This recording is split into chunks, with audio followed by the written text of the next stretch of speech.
If you are trapped in Fromville and something goes wrong, there's one person almost everyone turns to: Boyd Stevens. Ever since he arrived in town, Boyd has been the guy solving problems, making difficult decisions, and keeping people together. In many ways, he transformed Fromville from a place where people were barely surviving into a place that actually felt livable. And that's why people trust him so much. If Boyd tells them to do something, they follow.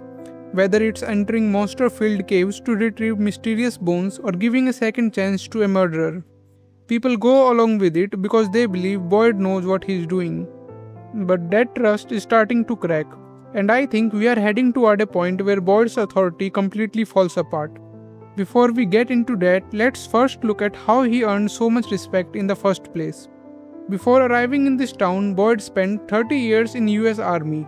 His job was logistics, which meant organizing people, managing resources, and keeping operations running in some of the toughest situations imaginable. Those skills became incredibly valuable when he arrived in town. Back then, Fromville was very different. People had no real plan. Every night they simply hid and hoped to survive until morning. There was no structure, no long-term strategy, and very little hope. Boyd refused to accept that. He began organizing supplies, creating systems, and searching for answers. While everyone else focused on surviving another night, Boyd focused on making the town safer and more livable. He explored forests, found animals that could provide food, and constantly looked for ways to improve life in town. Then came the discovery that changed everything: the talismans. For the first time, people had a reliable way to protect themselves from monsters. It's hard to overstate how important this was. Before the talismans, people spent every night hiding in underground shelters and cramped hiding spots. One small mistake and the monsters could find them. After the talismans, people could sleep in houses. They could talk, laugh, eat dinner together, and live something close to a normal life. They could even walk up to a window and show the middle finger to the monsters. There was even a period when the town went 3 months without a single death. Father Khatri once mentioned that before Boyd's arrival, people were dying in big numbers every day. But he created a system so effective that town experienced months of peace. He didn't just help people survive, he gave them stability. But Boyd paid a terrible price for becoming the town's leader. While he was focused on saving everyone else, Abby suffered a mental breakdown. Convinced that the town was just a dream, she started shooting people in an attempt to wake them up. To save Alice and everyone around him, Boyd was forced to shoot his own wife. Most people would have broken after something like that, but Boyd didn't. He kept going. And that's one of the biggest reasons people respect him. No matter how much pressure is on him, he continues showing up and doing the job. Another reason people trust him is simple. He genuinely cares. Whenever someone has a problem, Boyd listens. He tries to help, even when he is dealing with his own fears and struggles. He is usually the one calming everyone else down. That's why so many people see him as the heart of the town. And because of everything he has done, people are willing to follow him even when they are not completely sure if he is right. The best example is Sarah. She murdered her own brother and attempted to kill Ethan. By the town's rules, she should have been punished. In fact, we have already seen someone else face punishment under those same rules.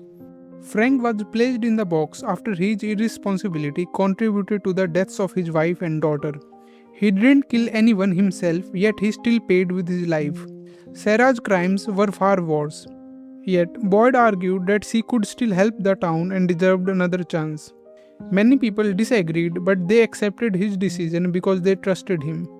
That's how much influence he has. But unfortunately, I don't think that trust is going to last.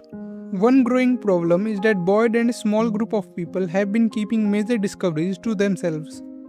The town has learned more about this place in the past few months than ever before. Yet, most residents are still kept in the dark. People only learned about Jade and Tabitha's connection to the town when Boyd needed volunteers for the mission to retrieve the bones. And after hearing the truth, many were shocked. People weren't just shocked about what they learned, they were also shocked that Boyd had kept it from them. For the first time, the town finally got some real answers about how this nightmare may have started. They learned about the sacrificed children, the origin of the town, and Jade and Tabitha's connection to that story. This wasn't some small detail. This was arguably the biggest discovery anyone has ever made about Fromville. And yet, most people only learned about it because Boyd needed volunteers for a mission. Many residents must be frustrated. For years, they have trusted Boyd to lead them and keep them informed. Then they find out that information this important was being discussed within a small group. Even if Boyd believed he had good reasons, some people may start wondering what else he is keeping from them. And once people begin questioning whether their leader is being completely honest, trust starts to disappear. Then there's Elgin. Right now, only a small number of people know what Boyd did to him. But if the truth ever becomes public, it could seriously damage Boyd's reputation. Some people would understand why he did it. He believed Fatima's life was at stake. But others may see it differently. They will start asking whether Boyd is willing to cross any line when it comes to protecting the people closest to him. And that brings us to what I think will be the biggest reason the town turns against him. Jade and Tabitha. Jade recently discovered something disturbing. In previous cycles, he wasn't killed by monsters. He was killed by people. And according to the man in yellow, every cycle eventually reaches a point where people lose their minds and turn on each other. I think that's exactly where the story is heading. One group will believe Jade and Tabitha are the key to saving the children and finally escaping. The other group will believe Jade and Tabitha are the reason this nightmare continues in the first place. And the man in yellow has already started planting that idea. He pointed out that before the Matthews family and Jade arrived, the town experienced one of its most peaceful periods. After their arrival, everything became worse. Whether that's true or not doesn't really matter. What matters is that people may start to believe it. And when fear takes over, people stop thinking rationally. Boyd will obviously stand with Jade and Tabitha. But what happens if most of the town doesn't? What happens if the mission to retrieve the bones fails and many die because they followed Boyd's orders? At that point, people won't just blame Jade, they'll blame Boyd too. And that's why I think his grip on the town is starting to slip. Boyd's greatest strength has always been the trust people place in him. But trust is much easier to lose than it is to earn. The secrets, the Elgin situation, and the coming conflict surrounding Jade and Tabitha may finally push the town to question the man they have followed for years. And once people stop believing in Boyd, Fromville may become more dangerous than it's ever been. So what do you think? Will the town eventually turn on Boyd?